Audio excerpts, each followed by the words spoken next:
Dobrodošli v drugi epizodi podcasta Ona Plus za ženske z vizijo. Sem Anca Čampa-Pavlin in vsakih 14 dni se pogovarjamo o ključnih tematikah, ki oblikujejo naša življenja.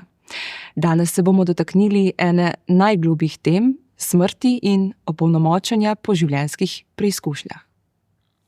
No, z mano v studiu sta dve izjemni ženski, Karmen L. Oven, ambasadorka Slovenskega društva Hospic in povezovalka dogodkov Hospic Cafe, ter Mateja Cvirk-Štrajhar, mamica 4 otrokom in deklici, ki je žal že pokojna. Skupaj bomo raziskovali, kako nas izkušnje izgube lahko ne le preoblikujejo, temveč tudi opolnomočijo. Živijo dekleti. Ja. Vem, da ima vsaka od vaju zelo osebno in močno povezavo z minevanjem in smrtjo. Kako vidve dojemata smrt? Ja, vsekakor je smrt na nek način, se začne že z rojstvom. Vsako rojstvo prinaša umiranje. In na smrt ne gledam le kot na fizično telo, ki umre, ampak za tem fizičnim telesom vsekakor ostane neka duša, ki ostane, ki jo mi čutimo. In jaz verjamem, da tudi danes je z nami naša Enja in njena duša. Karmen? Podobno. Sploh zadnja leta mi je smrt bolj prehod, čeravno si včasih rečeš, da je to lahko samo neka tolažba, ampak potem, ko čutiš še prisotnost teh, ki so odšli, mogoče samo včasih, ko jih pokličeš, ali pa včasih, ne vem, ena taka milino čutiš karkoli, takrat veš, da nekaj je na tem. No, jaz tudi ne vidim to kot samo smrt fizičnega telesa, ja, pač ta lupina se umakne, izgine, kakorkoli, ampak neka prisotnost tudi skozi spomin pa ostane. Tako da moj pogled na smrt se v zadnjih 10-12 letih izjemno spremenil. No. Je pa res, da sem sploh začela res o njej tudi bolj razmišljati, ne? Z različnih razlogov. Jaz moram biti iskrena. Mogoče sem si še drugače predstavljala ta pogovor, ampak ko smo začeli, si mi zdelo vsem, da je ena taka, bom rekla, teža z nami. Zakaj je včasih o smrti tako težko govoriti? Ker je to še vedno tabu, ker smo zelo materialistično verjetno naravnani in na fizično telo gledamo kot neko materialno stvar, ker ne vemo, kam gre duša in nam je to nepoznano, zato se o smrti ne govori, je to tabu. Ja, smrt je povezana z nemočjo, ne? Mi smo sploh v tej, se mi zdi, zahodni civilizaciji impregnirani s nadzorom, ne? S potrebo po nadzoru. Vse bomo mi uredili. Ja, ne, smrt bo pa uredila po svoje. Ne vemo, kdaj pride, ne vemo, kako pride. Je pa res, da jaz vse bolj opažam, da se ljudje bolj bojijo umiranja kot pa smrti. Tudi skozi ta proces, ki ga bom mogoče kasneje opisala, ne, pri Slovenskem društvu Hospic, ki se ogromno ukvarjamo, tudi sploh ti moraš sam izdelati si pogled na smrt. Pa že misliš, da imaš izdelanega, potem se pa vse spremeni. Tudi pogled na smrt, na minljivost je proces. In jaz mislim, da tu smo nemočni. Ti se ne moreš odločiti, jaz se smrti ne bojim več. Jaz mislim, jaz se tega ne morem še odločiti. Poznam ljudi, ki to zmorejo. Čeravno, ne, ko si pa v zadnji uri, zadnji minuti, se pa seveda stvari spet verjetno spreminjajo, ne vem. Mislim, da je povezano s tem, no. Kontrola tukaj je pa ni. Tukaj smo nemočni, ne. Ja. Karmen, ste doktorica inkluzivne pedagogike, sicer pa voditeljica, predavateljica in avtorica. V sodelovanju s Slovenskim društvom Hospic vodite pogovorne večere na temo umiranja, žalovanja in minevanja. Napisali ste tudi knjigo Tihotapci miru, ki govori prav o hiši Hospic, torej mlad fant bere umirajoči. Kdaj ste v bistvu začutili potrebo, da o minevanju pišete, da o tem govorite?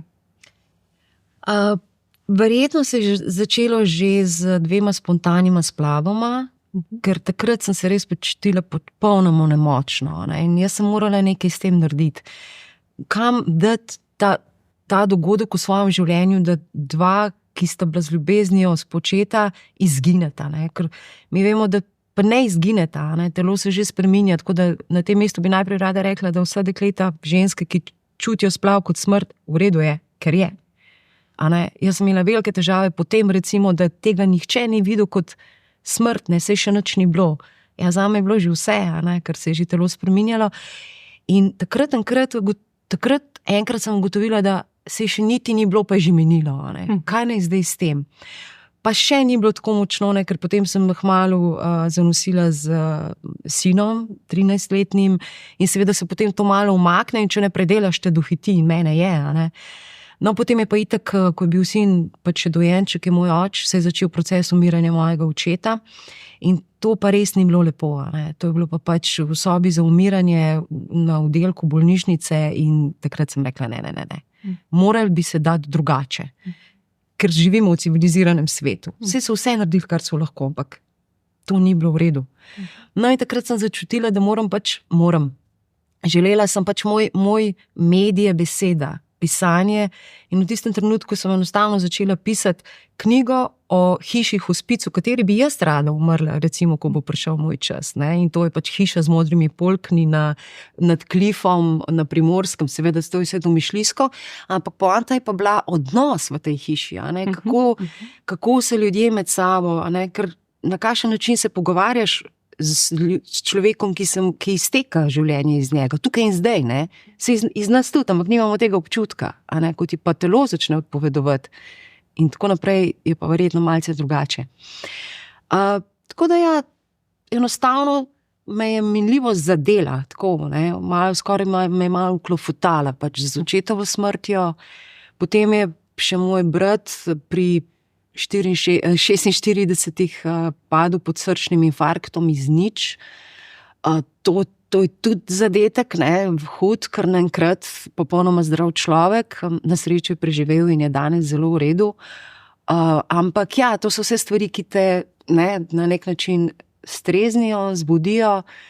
Potem pa te tihotapci miru pač so nastali kot odmev od vsega tega in to je Manca Košir, mi da z Manco smo prej že veliko sodelovali, ona je napisala tudi spremno besedo za to knjigo in za moje prvo, no, enostavno smo bili neki taki mogoče, ja, mentorica moja, hkrati pa morda tudi neki dušni prijateljici, no, in takrat je pa Manca enkrat rekla, mislim, da je čas, da ti predam Hospic kafeje, veliki čevlji, ne, ampak jaz ne vem, verjetno bi danes težje rekla tako prosto, ja, kot sem takrat, ker zdaj še ne vem, kakšna odgovornost je to.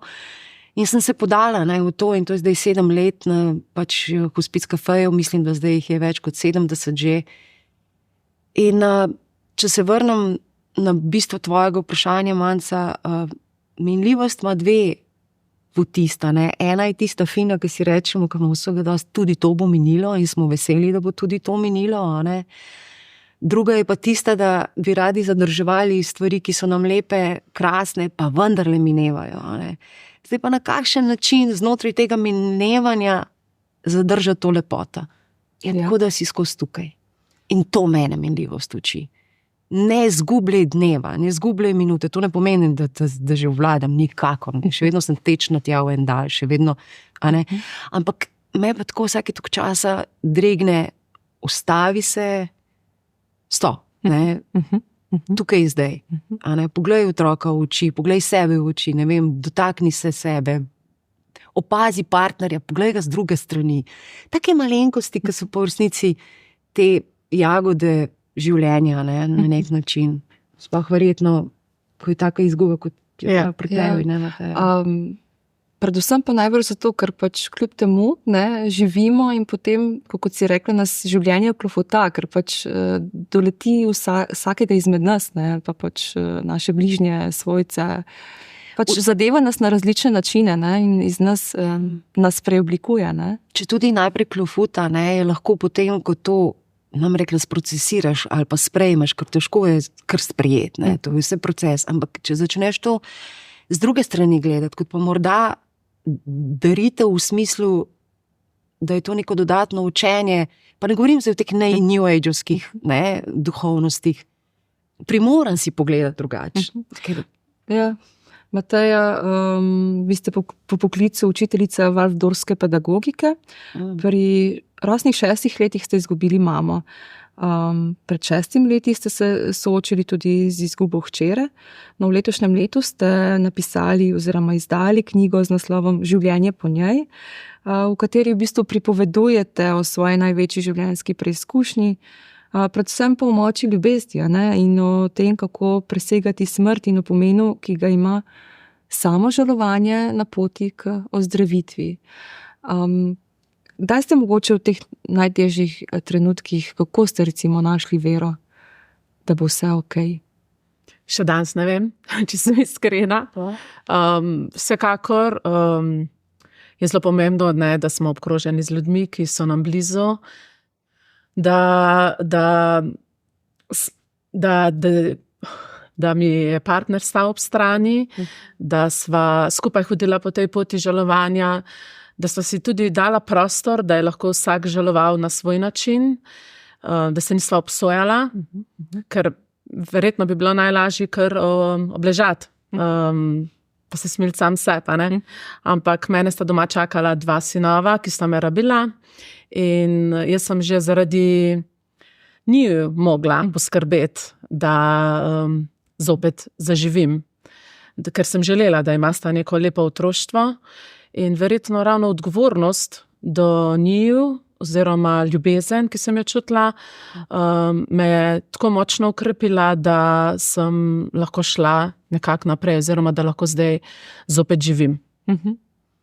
No, lahko omenim, da v bistvu vi ste potem imeli imate še 2 otročka po deklici Eni. Ja. Vmes se je zgodilo tudi to, da je zbolel vaš oče, ki je tudi pokojni. Kako se soočiti z vsemi temi čustvi?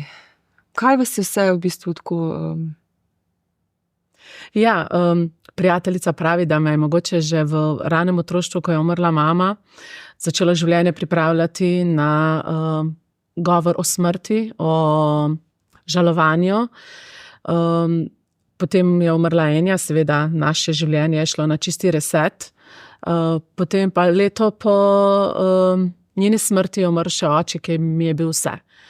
Tako da nekdo mi je rekel, veš, v življenju dobimo to, kar zmoremo nositi. Ampak jaz ne vem, če sem res takrat to čutila, da jaz to zmorem nositi. Še danes ne vem, če vse to res zmorem nositi, ampak vsekakor sem pa nekako hvaležna za vso podporo, ki sem jo imela, tudi svojo notranjo moč, da sem lahko, da zdaj lahko nekako živimo naprej. Zakaj knjiga? Kaj v bistvu, jaz sem si jo prebrala, v bistvu so zapisi iz dnevnika, takoj, v bistvu, ko je bila Enja še po komi. Knjiga vsekakor ni začela nastajati z namenom, da bo nastala knjiga. Ampak sem jo začela pisati, ko je moje telo na nek način obmoknilo, ko nisem zmogla več govoriti o vsej svoji bolečini, niti jo nisem znala obesediti na glas, ampak sem jo začela zlivati na papir. In kmalu sem ugotovila, da je to v bistvu na nek način tudi moja terapija. In potem, dosti časa kasneje, v neki podporni skupini sem delila le en del zapisov in čutila sem, da so te ljudje, ki so bili v podobni situaciji kot mi, ki so izgubili tudi otroka, da so mi hvaležni, da sem to delila, ker se niso počutili tako same. Tako da v bistvu se je takrat rodila želja, mogoče niti ne želja, ampak bolj to, da sem začutila neko odgovornost, da pa je čas, da se začne o tej zelo težki temi, tabu temi, govoriti na glas, oziroma da je to na nek način moja odgovornost, mogoče tudi poslanstvo. Zdaj v knjigi, če smem, pišete o obdobju povrnitve. Zapisali ste takole. Zadnja faza je faza sprejetja, ki pa ne pomeni, da je žalost končana. V tej fazi sem sedaj, ko razumem, kaj izguba Enje pomeni za moje življenje. Menim, da sem se v vseh fazah žalovanja močno spremenila. Na življenje gledam popolnoma drugače kot prej. v tem delu žalovanja sem zopet zaživela, nisem več le životarila. Ja.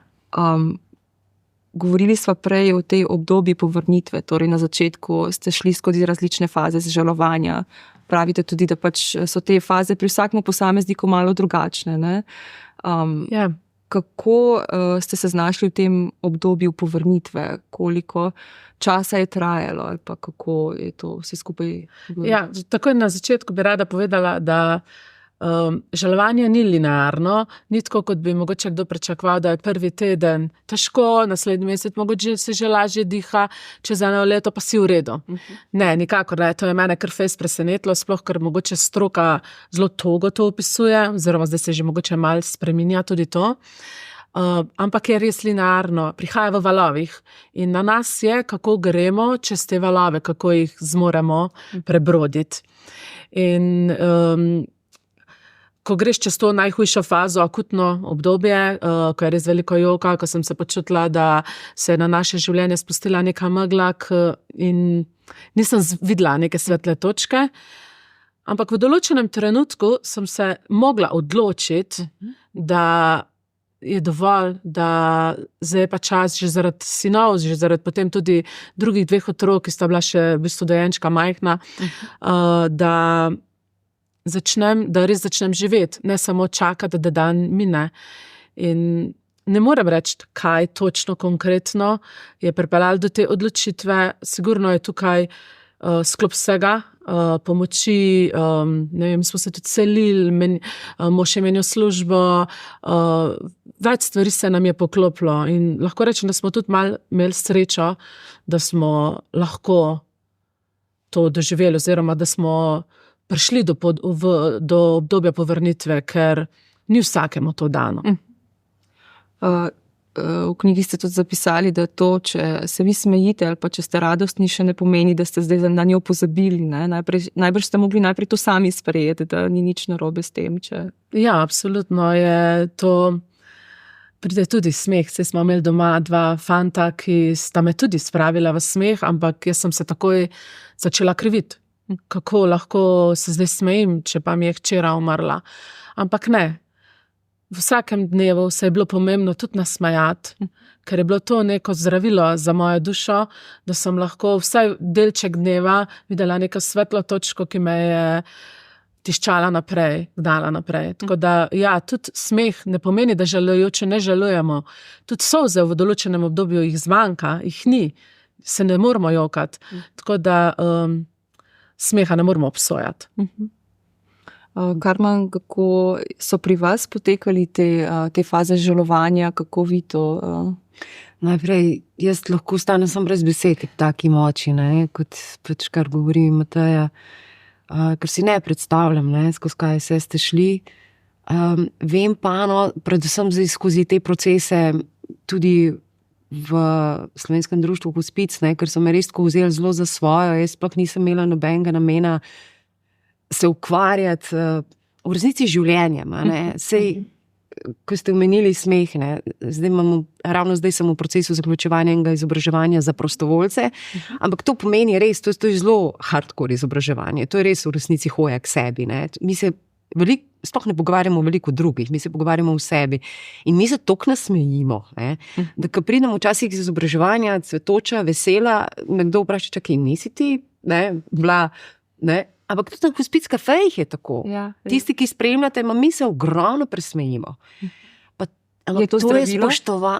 Kaj pa vem, to je tako eno spontano spoštovanje do življenja. Življenje je svetloba, tema, preplet vsega tega. In tako kot ste rekli, ne, v enem trenutku se moraš odločiti, a bom se nagibala k svetlobi, a se bom nagibala k temi. Jaz mislim, da vsaj pri meni v fazi akutnega žalovanja te odločitve nisi sposoben. Mora miniti vendarle nekaj časa. Jaz tudi ne verjamem, da čas zdravi rane. Jaz mislim, da čas samo spreminja odnos do tega, kako ti čutiš. In ne, recimo, ko je umrla najina skupna prijateljica Barbara 2 leti nazaj, avgusta je bilo 2 leti, ne, takrat se je recimo meni sprožil, pa res bila je stara to kot jaz, pač 2 sinova, ženska, ki je živela do konca, ženska, ki je imela res rada življenje. In si rečeš, pa dobro, zakaj njej, ne? Zakaj se to njej zgodi? Pač umrla je za rakom.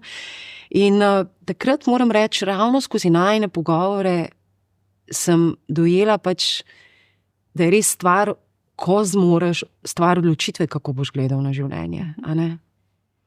Ne moreš kar dovoliti, da te kot eno ladjo meče sem in tja. Ja, do enega trenutka verjetno res, potem moš pa ti krmilo prijeti. Ni druge izbire, ali zaradi otrok, ki te doma čakajo, ali konec koncev zaradi staršev, ki gledajo tvojo bolečino. V končni fazi pa zaradi sebe. Ker ne moreš in ne želiš več životariti. A ne? Seveda je zelo lahko govorim z pozicije, ker sem že ven iz teh procesov, ali pa jaz nisem imela tako hude preizkušnje kot Mateja, a ne. Ampak, mislim, hude. Vsaka je huda. Vsaka je na svoj način huda in vsaka je na svoj način pač transformativna. A bi lahko potem nekako rekli, da v bistvu se res vsi ljudje ukvarjamo z podobnimi rečmi, torej o življenju, Ko te doletijo. Ko te doletijo. Če si dovolimo. Jaz mislim, da ravno smrt ljubega ali pa diagnoza hude bolezni je nekaj, mimo česar ne moreš, ne? Takrat se pa res moraš soočiti s sabo. Tudi, če si prej živel mimo sebe, mimo svojega bistva, tukaj te zadane. In Manca je vedno govorila, tako kot smo živeli, tako bomo umrli. In jaz dolgo tega nisem razumela. Zdaj pa razumem, v smislu, tudi ko te zadane, vse v življenju je v vsakem dnevu kar nekaj mini smrti. Vse niso samo te velike smrti, ne? Ampak so tudi smrti, kako se odločiš, da boš na nekaj gledal. Carmen pred 12-15 leti pred splavi je popolnoma drugačno kot danes. Pa to niso samo leta. To so tudi, te mini odločitve, kaj bom jaz odvrgla, kaj bom ohranila, kaj bom polnila, česa se pa več ne grem. Tako prav simpel. Jaz se določenih stvari več ne grem. Ker me toliko jemljajo, da sem konec dneva senca sebe. Jaz pa nočem biti senca sebe, jaz hočem biti sonce sebe. Ne gre vedno. In tudi to si treba v eni fazi, ne, tako sem mislim, zelo tečna sem prišla, sem prej rekla, ne. Ker jutro res ni bilo naklonjeno netečnosti, ne. Kakšne situacije imamo v življenju, si lahko te stvari priznamo, ne? Ja, pa dovoljmo biti človek, ne, mislim, izjemne ženske moramo biti polkar, ali pa ne vem, dobiš toliko, kot zmoraš. Moja prijateljica, profesorica pravi, stok sem močna, moram pa nastradati. Ne, hvala. Ne grem se tega. A ne. In tako se mi zdi, da ko to ubesedimo, ko tako malo odložiš, kot skodelco premakneš, dost, ne, da nekako se mi zdi, da mogoče greš pa lažje skozi. To ne pomeni, da potem žalosti ni več, da je žalost minila, ampak smejati takrat, ko pride, a ne pa spet silice v nič je brez veze, po moje, ker proces ima svoj čas. Mogoče sam še to, ne, ko govoriš s kakšnim žalujočim, ne vem, Matej, kako je bilo pri vas, ampak to se mi zdi tako bistveno. Tisti, ki ne žalujemo, imamo občutek, da moramo svetovati. Naš način pomoči je, bom jaz povedal, kaj jaz mislim. To ni pomoč. Pomoč je, da si tam, pa počakaš morda s kakšnim vprašanjem, če že, da človek sam pove, kaj rabi. In ne reči, če boš kaj rabil, pa poklič. Ne bo poklical, torej, ti pokliči. Poslušanje bolj kot govorjenje. Matej, kateri so tisti, v knjigi tudi o tem pišete, klišeji ali pa tiste stvari, ki ste jih slišali, pa kateri so tiste stvari, ki so vas v tisti fazi žalovanja v bistvu res močno razjezile ali pa prizadele? Ja, čeprav že takoj na začetku bi res tudi vseeno rada povedala, da sem tisti trenutek, ko sem jih slišala od ljudi, meni ljubih ljudi, vedela, da mi ne želijo nič slabega. Ampak to so neke fraze, ki jih pač uporabljamo, vsi jih uporabljamo, ampak v bistvu žalujočega pa zabolijo. In ena izmed njih je čas zaceli vse rane. Jaz pač nisem želela dati te bolečine stran. Jaz nisem želela, da mi to bolečino kdo odzame. Nisem želela, da gre stran, da je čas zaceli, ker v bistvu v tistem najhujšem obdobju je bila ta bolečina še edina vez z njo in jaz sem jo čutila in ta bolečina je bila moja enja in nikakor jo nisem želela dati stran in jaz sem to slišala kot, čeprav ni bilo tako tak namen, ne, niso imele te besede tak namen, ampak jaz sem to slišala kot, da jo moram pozabiti, da jo moram dati stran. veliko bolje sem se počutila, naprimer, če mi je kdo rekel, jo, imate kaj pa danes na tebe naredim, ali pa da je preprosto samo sedel z mano, bil tam z mano, jaz sem čutila, da se la zanesem na to osebo. Najbolj živce so mi šli ljudje, ko so imeli vse odgovore tega sveta, kaj bi bilo za mene dobro, kaj vse bi jaz mogla narediti, kam bi mogla iti, na katero svetovanje. Ja, se tudi to pride čas. Ampak v tistem najhujšem obdobju je bilo še meni že obleči s pidžame, težko upravljati osnovna gospodinjska opravila, poskrbeti za fanta, ne da bi še šla kam, s katerim tujcem pogovarjati o teh stvarih. Tako da, ja, žalujoči smo malo posebni ljudje, tudi enkrat nam nekaj odgovarja, enkrat nekaj drugega. Opazila sem tudi, da se ljudje pazijo, da ne izrečejo besede enja. Jaz pa sem se želela o njej pogovarjati vsaj večino časa. Jaz sem želela, da si govorimo zgodbice o njej, kaj vse smo počeli, ne pa, da je, mislim, na nek način jo pozabimo, da ni obstajala. Ljudje prav niso želeli izgovarjati imena enja. Omenjate v knjigi tudi o tem, ko ste zdaj omenili, kaj vam je bilo težko, da vas je prijateljica presenetila, da, ne vem, v prvih dneh, da vam je pred hišo pustila pred vrati za zajtrk stvari, da ste lahko pač kar jedli zajtrk, ker ste pač hladilnik je bil prazen in niste imeli moči, da bi šli v trgovino. Mogoče vprašanje za obe, torej nekdo vas je mogel začutiti, da je vedel kaj, ali se sploh čutimo v teh, ali se kako to, kot svojci, kot, bom rekla, okolica, kako začutiti stvari, da bomo izvorno naredili? Poslušati, ne, gledati človeka ali pa ga konkretno vprašaš. To se mi zdi čudovito vprašanje. Kaj lahko danes naredim namesto tebe, zate? Kaj bi ti pomagalo? Konkretne, praktične stvari. Je pa tako, v življenju vsi gledamo skozi svoje prizme. Skozi to ne moreš, ne? Mimo tega ne moreš. Ne? In ravno to so trenutki, ko je fino, da pogledaš out of the box. Ne? A lahko, čakaj, jaz ne vem, kako se ona počuti. In ne vem, kako bi se jaz počutila v tem trenutku, ker nimam te izkušnje. Ok, kaj pa lahko naredim? Seveda spet ni treba vsiljevati pomoči. Povedal bo človek. Bodi tam, poslušaj, vprašaj, če že eni tudi vprašanj ne marajo. Ne? Recimo, sploh pri spremljanju umirajočih jaz tega ne počnem, ampak se pa ogromno družim z ljudmi, ki so dnevno z umirajočimi. Kaj je največji problem pri svojcih? Ljubih umirajočega. Ja, vse bi naredili zanj, ampak umirajočim bi pa sam mir, pa mogoče tiste male malenkosti stvari. Zakaj? Ker imajo svoje strahove. A ne, tudi prijateljica je verjetno tudi malo zase to naredila, da je pustila zajtrk. Ampak je naredila na tak način, da je pomagala obema. Ne? Pač skozi prizme naših strahov potem to gledamo. Ne? Pa da, kaj bi vse naredil, pa ne veš. Ne? V bistvu tudi to, kar ljudje pa ne želijo izreči imena. Zato, ker mislijo, da bodo še bolj prizadevali. Zato takrat pustimo vse, vržimo stran, kaj, kako. Samo vprašati, človek ti bo povedal, kaj rabi, pa ga poslušati, ali pa res po občutku narediti. In če so občutki mešani, nič hudega, izbere enega pa naredi. Če je z lepo namero, če je s čistim srcem, nisi zgrešil, ne moreš zgrešiti. A ni? Ja. Ne moreš zgrešiti. Če je pa zato, da boš ti svojo nemir, ker je tvoja prijateljica v stiski pomiril, to pa ni ta prav način. Ja. Dostikrat se zgodi, tudi mi dve so prej o tem govorili, ko ste omenili, da vi ste že prvi dan čutili, da se boste mogli posloviti od svoje hčerke. Ko je bila v komi 9 dni, ne? Ja. Kako res spustiti to, ali pa tudi mi dve imamo neko izkušnjo s tem, ne? Potem smo na eni strani, bom rekla, ljudje na tem svetu egoistični, ker si želimo, ne? Ali stik, ali še zadržati to v bistvu občutek. Ne? Kakšna je vajna izkušnja, kako spustiti?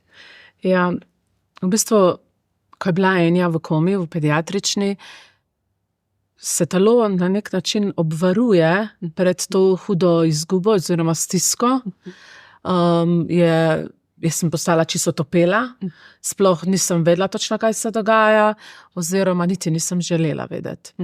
Šele po pogrebu, oziroma tedne kasneje, je prišla ta razsežnost izgube res do mene, sem začutila, kako hudo je, oziroma kaj se je sploh zgodilo.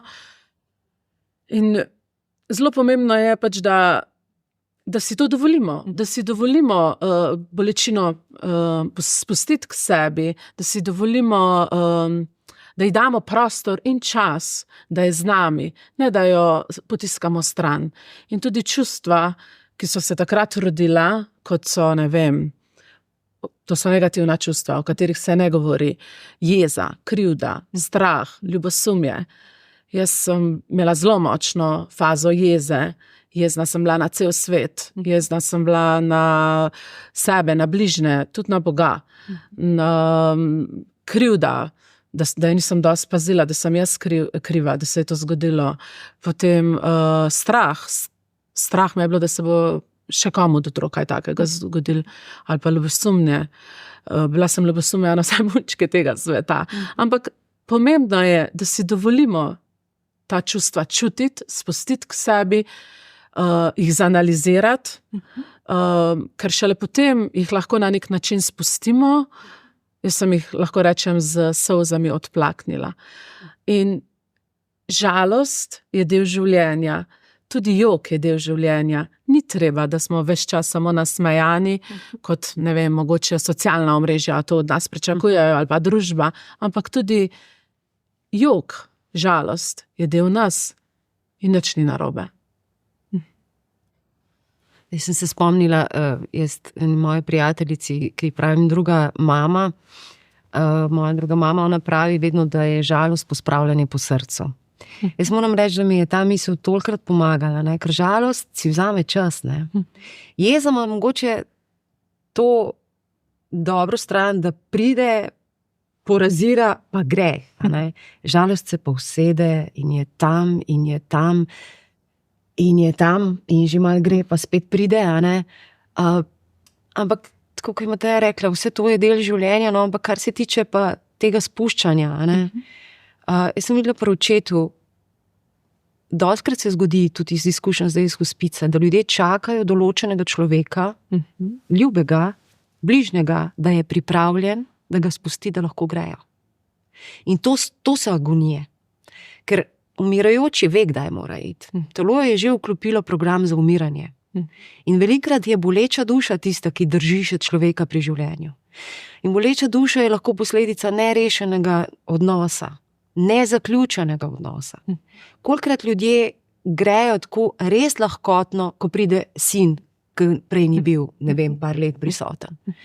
Zato je tako pomembno, da res na koncu, pač iz izkušenj, Slovensko društvo Hospic ima kar nekaj izkušenj, 30-letnico bo drugo leto praznovalo in to so res ljudje, ki imajo vsi več ali manj svoje izkušnje in res govorijo iz tega, kar so doživeli. In res vsi so si edini samo v nečem. Zaključek življenja se lahko zgodi lepo, ko se zgodijo lepi zaključki odnosov. Najtežje je iti z tega sveta z bremenom nesprave. Za tistega, ki ostanejo in za tistega, ki gre. In Mateja, mogoče kako ste pa to me zanima recimo z otročkom, ste se poslovili, tako, to me vedno zanima, kako, ker nekaj drugega je, če ti govoriš z očetom, pa komuniciraš. Kako je, ne vem, se posloviti z otročkom, ki komunicira na drugačen način, ali pa ne? Ja, v bistvu prej je bila v redu, potem je se zgodila ta zadušitev z tujkom ob epileptičnem napadu in v bistvu potem je bila v komi. Tako da jaz pogovora z njo nisem imela, mi je bila pa zelo pomembna ta pot v pediatrični, na intenzivni, ko je bila v komi. Vseh 9 dni to smo mi da z možem rabila. In mislim, da tudi ona, da smo se mi na nek način poslavljali od nje, sicer brez besed, ampak mi da smo rabila teh 9 dni, čeprav smo v bistvu na nek način v bistvu prvi dan vedeli, da se od nje poslavljamo. Ampak rabila smo tudi ta čas. To se mi zdi tako bistveno. Ja. Se mi pa zdi tudi zelo pomembno to, da se omeni žalujoče otroke, sorajenca, mogoče kdo reče, ali pa je tak, ne vem, stereotip, oziroma vsi otroci še mehki grejo lažje čez to, ne? Ampak ni tako, daleč od tega. Tudi jaz sem bila otrok, ko mi je umrla mami, sem bila stara 6 let in lahko rečem, da zaradi tega sem tudi na nek način kompetentna, da govorim o žalovanju otrok.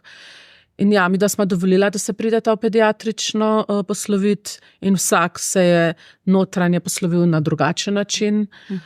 In ja, res se mi zdi pomembno, da sta jo videla tam in ne smemo pozabiti na njih. Otroci, mi gremo v bistvu po tej poti skozi razumski način.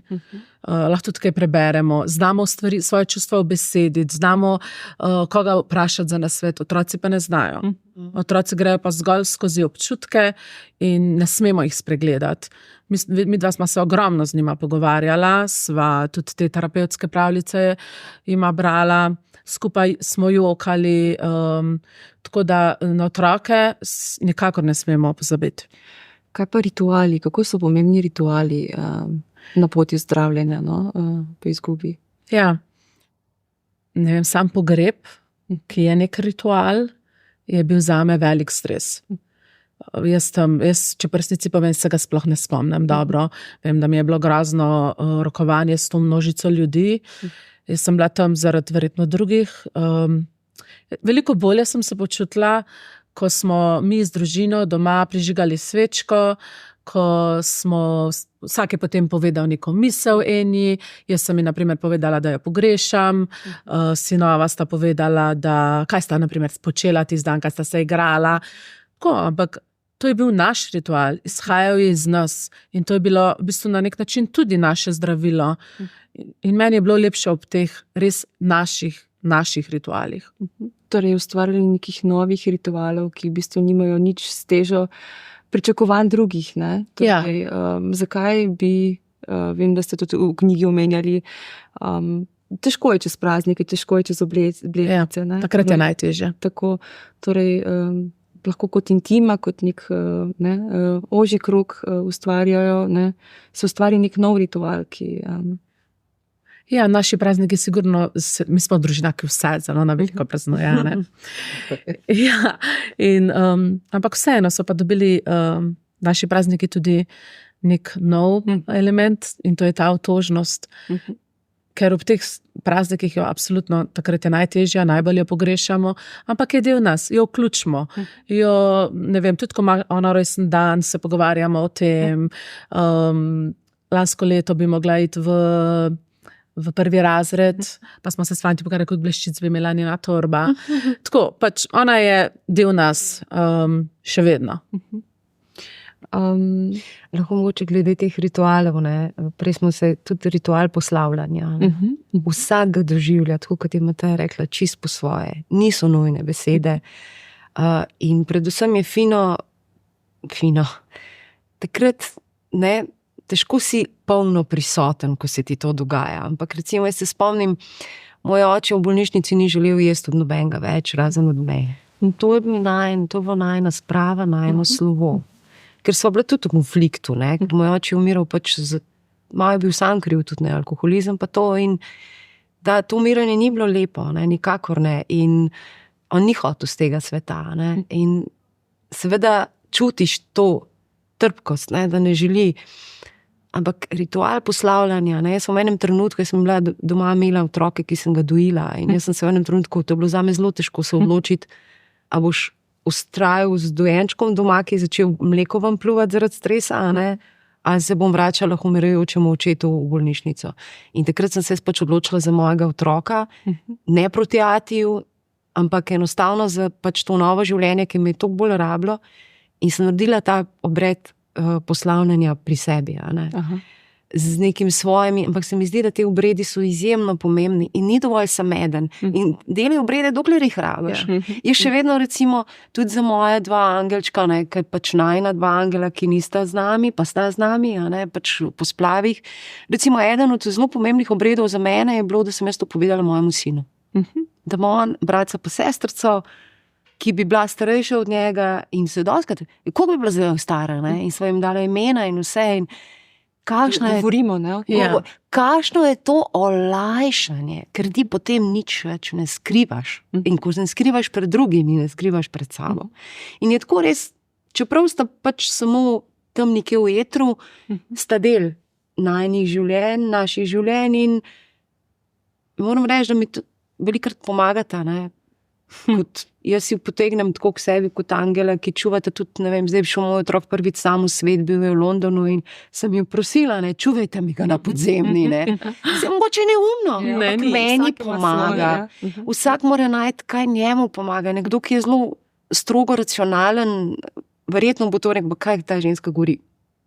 Ni pomembno. Za nas moramo najti, ne, eni obredi so zelo na videz nori ali pa brezvezni. Če za vas deluje, v redu je. Ja. Kako se vrednote spremenijo po takih izkušnjah? Jaz bi lahko rekla, da je stara Mateja z enjo umrla. Takrat v bistvu so se mi res vse vrednote so dobile drug vrstni red. No? Hvaležna sem za družino, za prijatelje, ki nam še sedaj stojijo ob strani.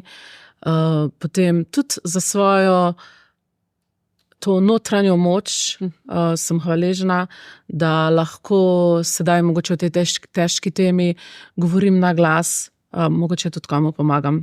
In to je moj namen. Tako da ja, sigurno ves pogled na svet se ti spremeni, tudi nekih dolgoročnih planov. Jaz res skušam imeti, da se imamo vsak dan lepo, pa to ne pomeni, da imamo vsak dan, ne vem, delan doma. Ne, daleč od tega. Ampak, da se imamo res lepo, da smo povezani, da smo skupaj. Ne rabimo veliko, ampak da smo skupaj. In mogoče bi včasih bila več teh zunanjih ciljev, zdaj pa mi je dovolj naša družina. Zanimivo, ravno to.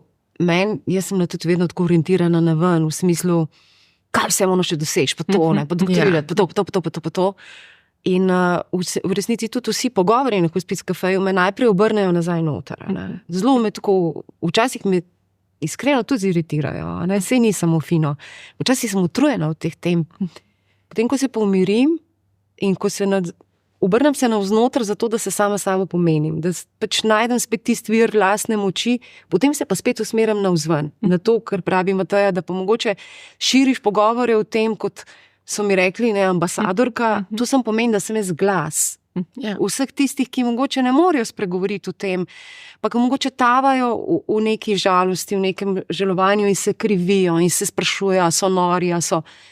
Ampak vse, kar čutijo, je okej, ne? Je okej in tudi imamo sredstva v Sloveniji, lahko pokličete Slovensko društvo Hospic, imamo dobro mrežo po celi Sloveniji, recimo jaz za Hospic vem, so pa tudi drugi načini, a ne lahko sežeš po tisti slušalki oziroma potipkaš pa, ne, imamo sredstva, imamo ljudi, ki tam govorijo iz osebne izkušnje, tako kot Mateja, ki niso v teoriji, a ne, in tudi tako bistveno, a ne. Vrednote tako, jaz se to še vedno vsak dan, kaj sem ugotovila, no? Da se moram vsak dan, da se želim vsak dan na novo odločiti, da bom v redu. Ker svet ni naklonjen v redu, ne? Socialna omrežja in vse to nas ves čas silijo v to perfekcijo. Nima perfekcija veze z realnostjo v življenju. Perfekcija je dolgočasnost, a ne? Pa ne samo dolgočasna, ni realna, a ne? In jaz pač sama sem mal perfekcionistke in vsakič znova to skušam. Dovolim si biti totalno nepopolna in totalno uživati v tem. Zdaj, če se mačkam še na Mančino sporočilo, Mance Košir navežem, torej slavimo življenje, ne? Torej življenje in smrt sta povezana. Kaj bi bilo vajno sporočilo za vse, ki se soočajo ta trenutek z izgubo? Moje sporočilo je, da so res sočutni do sebe, v prvi meri do sebe, da naj delajo, naj počnejo to, kar njim ustreza, ne to, kar bi mogoče okolica od njih pričakovala. Da ne spustijo bolečino k sebi. Zavedajo pa se naj tudi to, da je polno ljudi okrog njih, ki stopajo po poti žalovanja in da smo tukaj tudi za njih. Ker se mi zdi, da šele skupnost družbe lahko dvigne enega posameznika, da si med seboj pomagamo. In niso sami. To je tako lepo povedala. V bistvu nimam kaj dodati, mislim, da je to bistveno. No. Ni treba vsega sam. Ja. Ni treba vsega sam. Ne. Se mi zdi, da je naša družba tudi slovenska tako malo naravnana, da je težko iti po pomoč. Glejte, slovenska beseda pomoč pomeni, da greš po moč. A ne? In slovenska beseda, slovenski jezik ima ogromno teh, tudi na ključ in tako naprej. Ni na ključe, da smo se mi danes srečali. No? Jaz mislim ravno to. No? Mene to ves čas opozarjajo tudi za moje lastno življenje v hospicu. Nisi sama. Če hočeš biti sama, si lahko. Če pa ne želiš, ti pa ni treba. Vse, kar je treba, je samo v bistvu kdaj pogledati. Mi vedno, ko smo žalostni, gledamo dol, mi se zapremo.